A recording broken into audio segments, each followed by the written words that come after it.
Ah, there you are, Miss Walker. Good, good. Take a seat quickly. I'm impatient to start my lesson.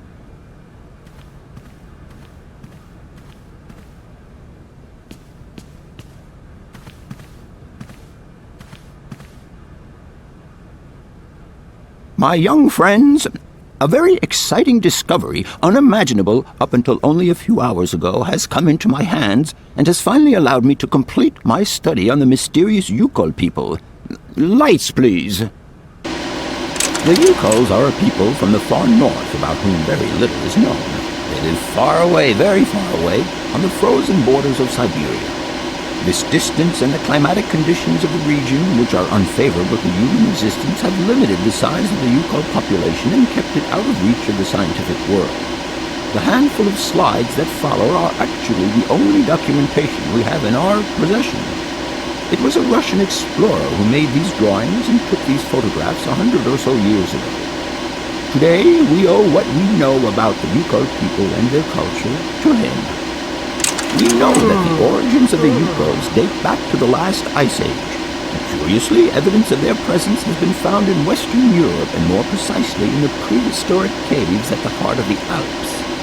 This people, it seems, undertook a long migration over centuries towards the far north of the globe. The reasons for this migration are due to the importance of the mammoth in their craft, trade, and culture. They used them for transportation and as beasts of burden. The mammoth brought them meat, skins, fat, and ivory. Man and animal lived in symbiosis. There's no doubt about it. Mammoths started to drift away from the region due to changing climatic conditions, and the Yukols followed them to the north, to the edges of Syberia. Prehistoric cave drawings, identified as Yukol in origin, first led me to the extraordinary hypothesis that the Yukols had managed to domesticate the mammoth. They are, to the best of our knowledge, the only prehistoric people to represent a man riding a mammoth. Today, because of this genuine mammoth skin effigy, identified by myself as an authentic Neolithic object, I can confirm this hypothesis. Yukol forebears managed to tame mammoths. Prehistoric man uses little imagination. He draws what he sees and represents scenes from real life. This familiar day-to-day object is actually a children's toy. As we have seen, Yukol existence was inextricably linked to that of the mammoth. They used its skin for clothing and to make the roofs and walls of their houses. They used the tusks to build the frameworks of their homes, as well as weapons, tools, and jewelry. Curiously, the disappearance of the mammoth 12,000 years ago had no immediate effect on the Yukol's way of life. It seemed that for a long time after, the people maintained their strong bond with the mammoth through the centuries. As incredible as it may seem, the Yukol people have continued right up until the start of this century to feed themselves on mammoth meat and to use the skin for clothing and shelter. Their ivory craftwork industry is still flourishing. It would appear that to preserve ancestral customs, the Yukols learned how to exploit through the centuries the large number of frozen mammoth carcasses that were perfectly preserved in the ice of the Siberian tundra. They have been able to live mainly off this enormous freezer stock for almost 30 centuries. As plausible as this explanation may seem, it seems it is not enough for the scientific community who, I will confess, is greatly perplexed by the question. In the absence of acceptable scientific evidence, we have to make do with Yukol shaman artifacts. The research department that I have the honor to represent today lends no credence to the myths and legends that these tribal charlatans peddle. We have to take their stories at face value, mere tales to while away the long Siberian winter. The legend of the Siberian Ice Ark is a very good example. You are invited to find out for yourselves from the pamphlet that I had passed around to you. This legend would have us believe that today, somewhere on a lost island to the north of Syberia, there are living mammoths still in existence, a sort of hangover from the Ice Age. This small herd has been miraculously preserved for more than 120 centuries by the Yukol's tender care, and the island on which the pachyderms are said to live is called Syberia. My friends, I advise you to resist the temptation you may have to believe in this pish and tish. The island of Syberia is not charted on any map, and the idea that mammoths have survived to the 21st century is an idle scientist's pipe dream. The Yukols were sadly among the first victims of the colonization of continental Syberia led by the Russians in the 20th century. The Kolkhoz and Sovkhoz systems, as well as the exploitation, disdain, and humiliation people had to suffer, marked a definitive break in the Yukol's traditional lifestyle. Since the collapse of the communist regime, the Yukol population finds itself confronted with the same political and social upheavals that other Siberian communities are experiencing.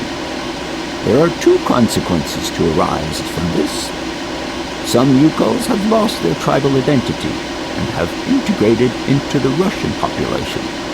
Others, however, have sought long and hard to re-establish links with their ancestral culture that was lost under the Soviet regime. Now, at the start of the 21st century, the last true surviving Yukols have gone to live on the vast territories of their ancestors. Nobody knows today where they live or how they survived.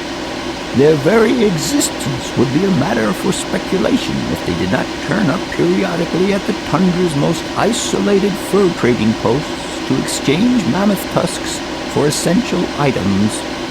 There ends my lecture for today. Thank you for being among us today, Miss Walker. Please make your way to the laboratory where you will find your mammoth doll. There are also photocopies of my lectures should you so require them.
What is it you want to know, miss? What would you say about seeing Hans Vorarlberg again? After all, you could come with me and help me find him. Young lady, you are very kind. I'm far too old for such escapades. I must congratulate you for your lecture. You were right. The subject is absolutely fascinating. I never believed that mammoths could be so interesting. What you heard was only the tip of the iceberg, my dear. But if I have at least awoken a passion in you, I'm only too proud. Did Hans Vorarlberg agree with your hypothesis on the Ukels being able to tame mammoths? Now, Hans was no man of science. His pathological obsession was to find mammoths that were still in existence. Such a hypothesis is somewhat overblown, don't you think? You don't believe in it yourself? Mammoths died out thousands of years ago. Of this we are certain. Today, the only mammoths in Syberia are frozen ones. Do you know where Hans might have gone after his stay here in Barkstadt? No, but I would not be surprised if he left in search of the Ukels, or what is left of them today. I'll leave you in peace. I hope I haven't disturbed you too much. Sorry? No, not at all, my dear child.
Hello? Where are you? Hi, Dan. I'm in Barkstadt. What? Is that a town? I hope the man you're looking for lives there. Are you coming home soon? From what I gather, it's one huge university with an extraordinary station aviary. If you could only see it, there are trees and birds everywhere. It's so weird here. Sounds like a great place for a bit of sightseeing. So, are you coming back soon? I don't think so. In fact, the train I'm traveling on has some kind of a mechanical problem. We've been forced to stop here. Us? I thought you were alone. Who's with you? Oscar, the train engineer. You're messing around with mechanics now, are you? Don't be so stupid, Dan, please. Oscar is an automaton created by Mr. Varlberg, the man I'm looking for. And he's not any old robot. He's a sophisticated butler type, if you see what I mean. He's a bit obsessive as well. Kate, I don't know what they're feeding you in Europe, but don't you think it's time that you came home? But my mission still isn't finished. To hell with your mission. I don't know why you accepted it in the first place. If you just stuck to the middle of the road, then we wouldn't be in this mess. We? If there's any mess, it's me who's in it. And while I'm trying to come to grips with strange towns, you, my darling, are sitting at home on your butt. I seem to remember we had nothing against my departure. It was only going to be 2 or 3 days, Kate. Please, try to put yourself in my shoes. Your shoes. Not only do I have to fit myself into your diary, but I've got to get myself into your shoes as well? Is there anywhere else Sir would like me to put myself while we're on this subject? Look, I don't want to talk about it now. Call me back when you calm down. I was perfectly calm before I picked up your call. I only wanted a few words of encouragement, not your disdain. Was that too much to ask? You can be such a selfish... Takes one to know one, sweetheart.